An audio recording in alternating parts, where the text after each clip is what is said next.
ونستعينه ونستغفره ونؤمن به ونتوكل عليه ونعوذ بالله من شرور أنفسنا ومن سيئات أعمالنا من يهده الله فلا مضل له ومن يضلله فلا هادي له أشهد أن لا إله إلا الله وأشهد أن محمدا عبده ورسوله قال الله تعالى ادعوني أستجب لكم صدق الله العظيم. கண்ணியமிக்க எல்லாம் வல்ல அல்லாஹ்வின் நல்லடியார்களே, அல்லாஹ்வுடைய மாபெரும் கிருபையினால் நாம் ரமலானுடைய மாதத்திலே அருள் பொருந்திய அல்லாஹ்வுடைய ரஹ்மத்துடைய மாதத்திலே நாம் அமர்ந்திருக்கிறோம். இப்படிப்பட்ட அல்லாஹ்வுடைய அன்பையும் அருளையும் பெறக்கூடிய இந்த மாதத்திலே நாம் எப்படியெல்லாம் அல்லாஹ்விடத்திலே நெருக்கமாக வேண்டும் என்று சொன்னால், இன்றைய தினத்திலே ஒரு அமலை பார்த்தோம். நாம் குர்ஆனை அதிகப்படியாக ஓதுவதன் மூலமாக சொர்க்கத்தினுடைய வாயிலை நம்மால் கண்டிப்பாக அடைய முடியும், சொர்க்கத்திற்குள்ளாக நம்மால் செல்ல முடியக்கூடிய ஒரு தோதுவாக அது இருக்கின்றது என்று. அதே போன்றுதான் அன்பு குறித்தான அல்லாஹ்வின் நல்லடியார்களே, மிக சிறந்த ஒரு விஷயம் என்னவென்று சொன்னால், இது ரமலானுடைய காலம் மட்டும் கிடையாது, எல்லா காலங்களிலும் இப்படியான ஒரு செயலை நாம் மேற்கொள்ளும் பொழுது அல்லாஹ்விற்கு மிகவும் பிடித்ததாக இருக்கின்றது. அது என்ன காரியம், அது என்ன செயல் என்று சொன்னால், அல்லாஹ்விடத்திலே கையேந்தி பிரார்த்தனை செய்வது. நம்முடைய பார்வையிலே இது மிகவும் சாதாரணமாக நம் அனுதினமும் செய்யதானே செய்கிறோம் என்று நாம் நினைக்கலாம். ஆனால் அல்லாஹ்விடத்திலே இதற்கான மதிப்பு என்பது மிகவும் உயர்ந்தது. பொதுவாக ஒரு மனிதரிடத்திலே நாம் கெஞ்சி கேட்கும் பொழுது அவர் இறக்கப்பட்ட எப்பேற்பட்ட மனிதராக இருந்தாலும் கூட, ஒரு கட்டத்திலே அவரிடத்திலே இல்லாமல் இருந்தாலும் கூட, அவர் இறங்கி வந்து ஒரு 4 வார்த்தை சொல்லவாக, அவர் இறங்கி வந்து 4 வார்த்தையாவது நம்ம ஆறுதலுக்காக பேசுவார். ஆனால் நம்மை படைத்த ரப்புல்லாஹ்விடத்திலே நாம் அவனிடத்திலே கையேந்தி கேட்கும் பொழுது அது அல்லாஹ்விற்கு மிகவும் பிடித்ததாக, நம்முடைய அமல்களை அப்படியே கபூல் செய்யக்கூடியவனாக இருக்கின்றான். எனவே இந்த துஆ சம்பந்தமாக ஒரு சில விஷயங்களை குறித்து இன்றைய தினத்திலே நாம் உங்களிடத்திலே பகிரலாம் என்று நினைக்கின்றேன். கண்ணியமிக்க அல்லாஹ்வின் நல்லடியார்களே, இறைவனால் மனிதனுக்கு கொடுக்கப்பட்ட ஒரு மிகப்பெரிய ஒரு அருட்கொடைதான் இந்த துஆ என்பது. இதுதான் உங்களுடைய விதி என்று அல்லாஹ் ரப்பல் ஆலமீன் நம்முடைய கலா கதிரை தீர்மானித்தால் கூட நமக்கு ஏற்படக்கூடிய அந்த ஆபத்துகள் இருக்கும் அல்லவா, அந்த ஆபத்துகளை தடுக்கக்கூடிய ஒரு கேடயமாக, அதை தடுக்கக்கூடிய ஒரு அமைப்பு இருக்கும் என்று சொன்னால், அது இந்த துஆவின் வாயிலாக அல்லாஹ் ரப்பல் ஆலமீன் வைத்திருக்கின்றான். உதாரணமாக நம்முடைய விதியிலே நமக்கு ஒரு கேடு ஏற்பட வேண்டும் என்று இருந்தது என்று சொன்னால், நாம் அல்லாஹ்விடத்திலே இறைவா விதியினுடைய கேட்டிலிருந்து எங்களை பாதுகாப்பாயாக என்று நாம் கேட்கும் பொழுது, உண்மையிலேயே அந்த விதியில் அல்லாஹ் நமக்கு எடுத்திருக்கின்ற அந்த எழுதி வைத்திருக்கின்ற அந்த விதியை, அந்த கேடை அல்லாஹ் நம்ம கேட்டதற்காக நீக்குகின்றான். இப்படியாக மிக சிறந்த ஒரு பாக்கியமாக இந்த துஆ என்பது இருக்கின்றது. இறைவனுக்கும் மனிதனுக்கும் இருக்கக்கூடிய ஒரு இணைப்பு பாலமாக அல்லாஹ் ரப்பல் ஆலமீன் இந்த துஆவை ஆக்கி வைத்திருக்கிறார். இதை குறித்து அல்லாஹ் ரப்பல் ஆலமீன் குர்ஆனிலே சொல்லும் பொழுது, உதுஊனி அஸ்தஜிபு லகும், உதுஊனி அஸ்தஜிபு லகும், நீங்கள் என்னிடத்திலே கேளுங்கள், நான் உங்களுடைய பிரார்த்தனைகளுக்கு செவிசாய்க்கிறேன் என்று அல்லாஹ்வுடைய வாக்குறுதியாக அல்லாஹ் கொடுக்கக்கூடியதாக இருக்கின்றார். பொதுவாக அல்லாஹ்வுடைய வாக்குறுதியை பற்றி பேசும் பொழுது, அல்லாஹ்வை விட வாக்குறுதியை கொடுக்கக்கூடியவர்கள், அதை சரியான முறையிலே நிறைவேற்றக்கூடியவர்கள் யாராவது இருக்கிறார்களா என்று அல்லாஹ் ரப்பல் ஆலமீன் திட்டவட்டமாக சொல்லுகிறான். அல்லாஹ்வுடைய வாக்குறுதி என்பது மிகவும் உயர்வானது, அதுதான் உண்மையானது. அப்படிப்பட்ட அல்லாஹ் ரப்பல் ஆலமீன் சொல்லுகின்றார், நீங்கள் என்னிடத்திலே பிரார்த்தனை செய்தால், நீங்கள் எனக்காக நீங்கள் கையேந்தி பிரார்த்திக்கும் பொழுது அஸ்தஜிபு லகும், உங்களுக்கு நான் பதிலளிக்கிறேன் என்று அல்லாஹ் நமக்கு ஒரு வாக்குறுதியாக நம்மை பார்த்து சொல்லுகின்றார். கண்ணியமிக்க சகோதரர்களே, நம்மிலே பலர் பொதுவாக மனிதர் என்று சொன்னால் அல்லாஹ் ரப்பல் ஆலமீன் குர்ஆனிலே சொல்கின்றார், யா அய்யுஹன் நாஸ் அன்துமுல் ஃபுகரா, அல்லாஹ் நேரடியாக மனிதர்களை பார்த்து சொல்கின்றார், ஓ மனிதர்களே அன்துமுல் ஃபுகரா. நாம் சொல்லுவோம் அல்லவா, வெளியிலே இருக்கக்கூடியவர்களை முசாஃபர் ஃபகீர்கள் என்று சொல்லுவோமே, அந்த வார்த்தையை அல்லாஹ் ரப்பல் ஆலமீன் நம்மை பார்த்து சொல்கிறான், யா அய்யுஹன் நாஸ் அன்துமுல் ஃபுகரா, மனிதர்களே நீங்கள் எல்லாம் ஃபகீராக, நீங்கள் எல்லாம் தேவையுடையவர்களாக இருக்கின்றீர்கள் என்று சொல்லிவிட்டு அல்லாஹ் கூறுகின்றார், வல்லாஹ் யா அய்யுஹன் நாஸ் அன்துமுல் ஃபுகராஉ இலல்லாஹ் வல்லாஹு ஹுவல் கனிய்யுல் ஹமீத், அல்லாஹ்விடத்திலே நீங்கள் தேவையுடையவர்களாக ஃபகீராக தான் இருக்கின்றீர்கள், ஆனால் வல்லாஹு கனிய்யுன், அல்லாஹ் தான் செல்வமிக்கவனாக, அல்லாஹ் தான் செல்வங்கள் எல்லாம் உடையவனாக கனியாக இருக்கின்றான் என்று அல்லாஹ்வை பற்றி அல்லாஹ் சொல்லி காண்பிக்கின்றான். எனவே மனிதன் என்று சொன்னால் ஒவ்வொருவருக்கும் ஒவ்வொரு விதமான தேவைகளை அல்லாஹ் ரப்பல் ஆலமீன் ஆக்கி தந்திருக்கிறான். இது எதற்காக என்று சொன்னால், உலகத்தினுடைய இயல்பான ஒரு விஷயமாகத்தான் அல்லாஹ் நமக்கு இப்படியாக வைத்திருக்கிறான். எனவே எந்த ஒரு மனிதனும் எனக்கு எந்த விதமான ஒரு தேவையுமே இல்லை என்று சொல்லிவிடவே முடியாது, அது உண்மையே கிடையாது. எல்லா மனிதர்களுக்கும் தேவைகள் என்பது இருக்கக்கூடிய ஒரு அமைப்பாகத்தான் ஆக்கியிருக்கிறார். எனவே இப்படிப்பட்ட சூழ்நிலையிலே நாம் அல்லாஹ்விடத்திலே கையேந்தி பிரார்த்திக்கும் பொழுது நிச்சயமாக நம்முடைய பிரார்த்தனைகளை, நமக்கு தேவைப்படக்கூடிய எல்லா காரியங்களையும் அல்லாஹ் ரப்பல் ஆலமீன் கொடுக்கிறேன் என்று வாக்குறுதி கொடுக்கின்றார். அல்லாஹ்வின் தூதரை பார்த்து அல்லாஹ் ரப்பல் ஆலமீன் சொல்லுகின்றார், நபியே நீங்கள் கூறுங்கள், வ இதா சஅலக இபாதி அன்னி ஃபஇன்னி கரீப். நபியை பார்த்து அல்லாஹ் ரப்பல் ஆலமீன் சொல்லுகின்றார், என்னுடைய ரப்பு எங்கே இருக்கிறான் என்று மனிதர்கள் உங்களிடத்திலே கேட்டால் நபியே நீங்கள் கூறுங்கள், உங்களுடைய ரப்பு உங்களுக்கு அருகாமையில் தான் இருக்கின்றான். இந்த அளவுக்கு மிகவும் சமீபமாக இருக்கிறான் என்று சொன்னால், இபாதி அன்னி ஃபஇன்னி கரீப் உஜீபு தஅவத்தத்தா.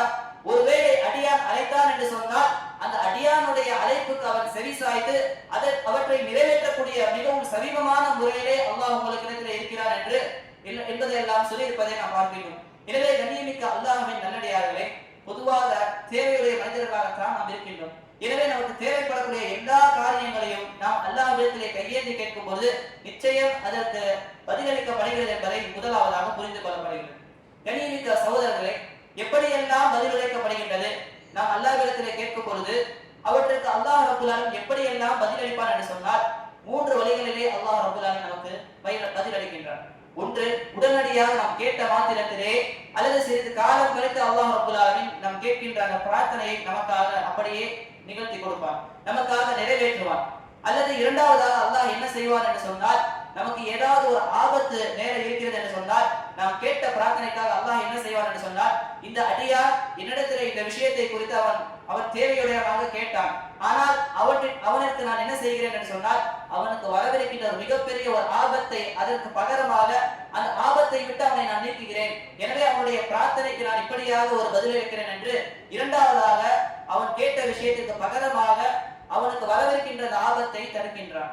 மூன்றாவதாக அல்லாஹ் ரப்பல் ஆலமீன் எப்படி பதிலளிக்கிறான் என்று சொன்னால், நாளை மறுமை நாளிலே அல்லாஹ் ரப்பல் ஆலமீன் யாரெல்லாம் அவனிடத்திலே பிரார்த்தித்தார்களோ அவர்களை எல்லாம் கூப்பிடுவிட்டு அல்லாஹ் ரப்பல் ஆலமீன் சொல்வானா, அடியாரே என்னிடத்திலே நீங்கள் பிரார்த்தனை செய்தீர்கள், எவ்வளவோ நீங்கள் அழுது புலம்பி என்னிடத்திலே பிரார்த்தித்துக் கொண்டே இருந்தீர்கள், ஆனால் உங்களுடைய பிரார்த்தனைக்கு நான் இந்த பூமியிலே உங்களுக்கு நான் செவி சாய்க்கவில்லை, உங்களுக்கு நான் நிறைவேற்றவில்லை. அதன் காரணமாக அதற்கு பிரதி உபகாரமாக இப்பொழுது உன்னுடைய பாவத்தை நான் மன்னித்து விட்டேன், அல்லது உனக்கு நான் சொர்க்கத்தை அதற்கு பகரமாக தருகிறேன் என்று அல்லாஹ் ரப்பல் ஆலமீன் அந்த பிரார்த்தனைக்கு செவி சாய்க்கிறான் என்று சொன்னால், இப்படியெல்லாம் அல்லாஹ் ரப்பல் ஆலமீன் நம்முடைய பிரார்த்தனைகளுக்கு பதிலளிக்கிறான் என்று சொன்னால் வீணாகாத ஒரு வணக்கம் என்று சொன்னால் அது துஆவாக இருக்கின்றது. நாம் என்ன பிரார்த்தனைகளை செய்தாலும் அல்லாஹ் ரப்பல் ஆலமீன் இந்த 3 வழிகளிலே நமக்கு அவற்றை நிறைவேற்றி தருகிறான் என்று சொன்னால் எவ்வளவு பெரிய ஒரு பாக்கியம் மிக்கதாக ஒரு சிறந்த ஒரு நியமத்தாக அல்லாஹ் ரப்பல் ஆலமீன் இந்த துஆவை ஆக்கியிருப்பதை பார்க்கிறோம். இன்னும் ஒரு படி மேலாக சொல்ல வேண்டும் என்று சொன்னால், ரசூலுல்லாஹி ஸல்லல்லாஹு அலைஹி வஸல்லம் அவர்கள் கூறினார்கள், ஒரு அடியார் அல்லாஹ்விடத்திலே அவன் பிரார்த்தனைக்காக தன்னுடைய கரங்களிலே உயர்த்தி அப்படியே அல்லாஹ்விடத்திலே பிரார்த்திக்கிறான் என்று சொன்னால் அவனுடைய கைகளை அல்லாஹ் ரப்பல் ஆலமீன் அப்படியே வெறுங்கையோடு அனுப்புவதற்கு அவன் வெட்கப்படுகிறான் என்று சொன்னார்கள். இப்ப அல்லாஹ் ரப்பல் ஆலமீன் வெட்கப்படக்கூடிய ஒரு செயலாக இருக்கிறான். என்னுடைய அடியான் என்னிடத்திலே கேட்டு விட்டானே, அவனுடைய கரங்களை நான் எப்படி வெறுங்கையோடு அனுப்புவேன் என்று அல்லாஹ் ரப்பல் ஆலமீன் வெட்கப்படுகிறான் என்று சொன்னால் இப்படியாக வீணாகாத ஒரு வணக்கம் என்று சொன்னால் அது துஆவாக இருக்கின்றது. ஆனால் இந்த துஆவுடைய விஷயத்தில் தான் நாம் சற்று பொதுபோக்காகவே இருக்கின்றோம். துஆ தானே என்று நாம் அவற்றில் கூட நம்மால் கவனம் செலுத்தவில்லை என்பதுதான் கை செய்தமைக்கதாக இருக்கின்றது. பல நேரங்களிலே நாம் பக்துகளிலே சரியான முறையிலே தொழதான் செய்கின்றோம், பரலான தொழுகைகளை தொழுகின்றோம், ஆனால் சலாம் கொடுத்த மாத்திரத்திலேயே 2 நிமிடம் அப்படியே தஸ்பீஹ் செய்துவிட்டு நமக்கு வேண்டிய விஷயங்களை எல்லாம் அல்லாஹ்விடத்திலே கேட்காமல் அப்படியே கலந்து செல்கின்றோம். இது ஒரு நடைமுறையாக இருக்கின்றது. ஒரு சாரார் எப்படி இருக்கிறார்கள் என்று சொன்னால், எதற்கெடுத்தாலும் துஆ என்று அல்லாஹ்வின் தூதர் அவர்கள் காட்டி தராத ஒரு வகையிலே மற்றவர்கள் கேட்க இவர்கள் ஆமீன் சொல்ல என்று இப்படியாக ஒரு சாரார் இருக்கின்றார்கள். இன்னொரு கூட்டத்தினர் எப்படி இருக்கிறார்கள் என்று சொன்னால், நாம் ஏன் அல்லாஹ்விடத்திலே கேட்க வேண்டும், நாம் தான் அல்லாஹ்விடத்திலே தொழுது விட்டோமே, எனவே நம்முடைய தேவைகள் எல்லாம் அல்லாஹ்விற்கு தெரிந்துவிடும், நாம் அல்லாஹ்விடத்திலே தனிப்பட்ட முறையிலே கையேந்தி எல்லாம் கேட்க தேவையில்லை என்று அப்படியே காய்ந்து செல்கின்றார்கள். இது எப்படி இருக்கிறது என்று சொன்னால், ஒரு மனிதன் நன்றாக வேலை செய்துவிட்டு அப்படியே அவனுடைய கூலியை அவனுடைய எஜமானிடத்திலே வாங்காமல் சென்றால் எப்படியாக இருக்குமோ அதே போன்றுதான் இருக்கின்றது. இப்ப அல்லாஹ்விடத்திலே நாம் தொழுகிறோம் என்று சொன்னால், அல்லாஹ்விற்காக நாம் தொழுகிறோம் என்று சொல்லும் பொழுது அதன் பிறகு அல்லாஹ்விடத்திலே கையேந்தி அல்லாஹ்வின் தூதர் அவர்கள் காட்டி தந்த ஒரு அழகான நடைமுறையின்படி நம்முடைய துஆக்களை அமைத்துக் கொள்ளும் பொழுது நிச்சயமாக அல்லாஹ் ரப்பல் ஆலமீன் அந்த துஆவிற்கு மதிப்பளிக்கின்றார், அந்த துஆவிற்கு செவி சாய்க்கின்றார், நம்முடைய தேவைகளை பரிபூர்ணப்படுத்துகிறார் என்பதை நாம் புரிந்து கொள்ள வேண்டும் சகோதரர்கள். கண்ணியமிக்க அல்லாஹ்வின் நல்லடியார்களே, எப்படியாக நாம் பிரார்த்தனை செய்தாலும் சரி, அந்த பிரார்த்தனை நம்முடைய கண்களுக்கு இவையெல்லாம் எப்படி சாத்தியமாக இருக்கும் என்று நாம் நினைத்தாலும் சரி, அல்லாஹ் நாடிவிட்டான் என்று சொன்னால் அந்த பிரார்த்தனையை ஒரு நிமிடத்திலே அப்படியே நிறைவேற்றி கொடுப்பான் என்பதற்கு ஏராளமான சான்றுகளை அல் குர்ஆனிலே நாம் பார்க்கலாம். இரண்டே இரண்டு விஷயங்களை மட்டும் கூறிவிட்டு நான் முடிவு செய்கின்றேன். கண்ணியமிக்க சகோதரர்களே, மிகவும் வயதாக இருக்கக்கூடிய ஒரு இறைத்தூதர் என்று சொன்னால் நபி ஜக்கரியா அலைஹிஸ்ஸலாம் அவர்களுக்கு நீண்ட காலமாகியும் அவர்களுக்கு குழந்தை பாக்கியம் என்பது கிடைக்கவே இல்லை.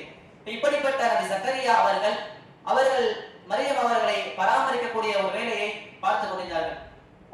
ஒருமுறை மரியம் அலைஹிஸ்ஸலாத்து வஸலாம் அவர்களை பார்ப்பதற்காக அவருடைய அறைகளுக்குள்ளாக வரும் பொழுது மரியம் அலைஹிஸ்ஸலாம் அவர்களிடத்திலே சில பழங்களை எல்லாம் பார்க்கின்றார்.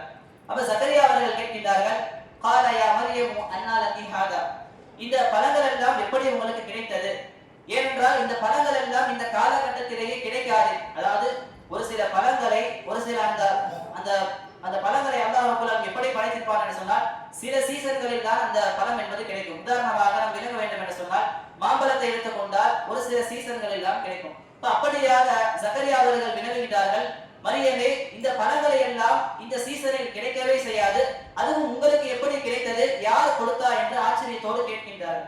அப்ப மரியம் அவர்கள் கூறுகின்றார்கள், قال يا مريم أنى لك هذا قالت هو من عند الله, அல்லாஹ்விடத்திலிருந்து எனக்கு கிடைத்தது.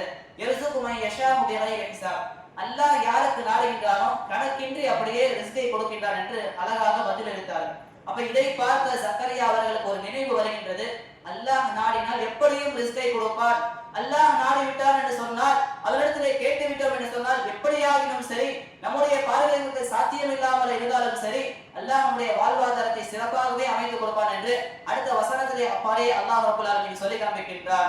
அப்படியே அல்லாஹ் ரப்பல் ஆலமீன் சொல்லும்போது கூறுகின்றார், அவர் மிஹ்ராபுக்கு அருகாமையில் நின்று யா அல்லாஹ் அல்லாஹ்விடத்திலே அவர் பிரார்த்தனை செய்கிறார்கள், இன்னி வஹனல் அதுமு மின்னி வஷ்அல ரக்ஸு ஷைபா, இறைவா, என்னுடைய நரம்புகள் எல்லாம் என்னுடைய எலும்புகள் எல்லாம் பலவீனம் அடைந்து விட்டன, என்னுடைய முடிகள் எல்லாம் நரைத்து விட்டன. இப்படியாக அதாவது நான் மிகவும் தேய்ந்து போயிருக்கக்கூடிய, மிகவும் தொய்விட்டு இருக்கக்கூடிய, மிகவும் ஒரு வயதான நிலைமையில் இருக்கக்கூடிய ஒரு நிலைமையில இருக்கின்றேன். இப்படிப்பட்ட சூழ்நிலையிலே எனக்கு குழந்தை பாக்கியம் இல்லாமல் இருக்கின்றது, எனவே எனக்கு ஒரு குழந்தையை தருவாயாக என்று நபி ஜக்கரியா அவர்கள் அல்லாஹ்விடத்திலே பிரார்த்தனை செய்கின்றார். கண்ணியமிக்க சகோதரர்களை நன்றாக கவனிக்க வேண்டும். நபி ஜக்கரியா அவர்கள் அல்லாஹ்விடத்திலே கேட்டது என்னவென்று சொன்னால் இப்படி கேட்கவில்லை, யா அல்லாஹ், எனக்கு உடம்பெல்லாம் ஆரோக்கியமாக இருக்கின்றது, நான் தளராமல் தான் இருக்கின்றேன், எனக்கு எல்லா விதமான சக்திகளும் இருக்கின்றது, எனவே நீ நாடினால் எனக்கு குழந்தையை தரலாமா என்று இப்படியாக அவர்கள் கேட்கவில்லை. மாறாக அவர்கள் அல்லாஹ்விடத்தில் எப்படி கேட்கிறார்கள் என்று சொன்னால், இறைவா, நான் ஒன்றுமே இயலாத நிலையில இருக்கின்றேன், என்னால் ஒன்றுமே செய்ய முடியவில்லை, வயதாகிவிட்டது, இப்படிப்பட்ட சூழ்நிலையிலும் எனக்கு நீ ஒரு குழந்தையை தருவாயாக என்று அவர்கள் கேட்டார்கள். கேட்ட மாத்திரத்திலே அல்லாஹ் ரப்பல் ஆலமீன் தொடராக அப்படியே அந்த வசனத்தை சொல்லி காண்பிக்கின்றார். அவருக்கு யஹ்யா என்கின்ற ஒரு குழந்தையை நாம் கொடுத்தோம், அந்த குழந்தைக்கு அல்லாஹ் ரப்பல் ஆலமீன் ஒரு பேரை வைத்து அவரையும் நபியாக்கினோம் என்று சொல்கிறார் என்று சொன்னால் நம்முடைய பிரார்த்தனைகள் இப்படியாகத்தான் இருக்க வேண்டும். நம்முடைய பிரார்த்தனை என்பது முழுவதுமாக அல்லாஹ்வை சார்ந்து இருக்க வேண்டும். ஆனால் மாறாக நம்முடைய பிரார்த்தனைகள் எப்படி இருக்கிறது என்று சொன்னால் உலகத்தினுடைய நடைமுறை விஷயங்களை வைத்துக் கொண்டு, நம்முடைய கற்பனைகளை வைத்துக் கொண்டு இதுவெல்லாம் நடக்கும், எனவே நாம் அல்லாஹ்விடத்திலே பிரார்த்திக்கலாம், இது நடக்காது, எனவே நம்ம பிரார்த்திக்க கூடாது என்று இப்படியாக நாம திட்டமிட்டிருக்கின்றோம். ஆனால் நாம் கவனிக்க வேண்டும், இப்படியாக நபிமார்கள் ஒவ்வொருவரும் அவர்கள் எப்படி பிரார்த்தனை செய்தார்கள் என்று சொன்னால் முழுவதுமான முறையிலே அல்லாஹ்வை சார்ந்து அல்லாஹ்வின் மீது முழுவதுமாக நம்பிக்கை வைத்து அவர்கள் பிரார்த்தித்தார்கள். அதன் காரணமாக இப்படியாக ஏராளமான பிரார்த்தனைகளை அல்லாஹ் ரப்பல் ஆலமீன் அவர்களுக்கு கொடுத்தார் என்பதை பார்க்கின்றோம். எனவே கண்ணியமிக்க சகோதரர்களே, இப்படிப்பட்ட இந்த ரமலானுடைய மாதத்திலே நம்முடைய பிரார்த்தனைகளை அதிகமாக அல்லாஹ்விடத்திலே ஆக்கிக் கொள்ள வேண்டும். எனவே வீணாகாமல் இருக்கக்கூடிய ஒரு வணக்கம் என்று சொன்னால் அது பிரார்த்தனையாக இருக்கின்றது. எப்பேற்பட்ட சூழ்நிலையில் நமக்கு ஒரு நற்பாக்கியத்தை தரக்கூடியதாக இருக்கின்றது. அல்லாஹ் ரப்பல் ஆலமீன் இடத்திலே நாம் எப்பொழுதும் பிரார்த்திக்கக்கூடிய நன்மக்களாக அல்லாஹ் ரப்பல் ஆலமீன் நம் அனைவரையும் ஆக்கியருள் புரிவானாக. வாஹிர் தஅவானா அல்ஹம்துலில்லாஹி ரப்பில் ஆலமீன். சுப்ஹான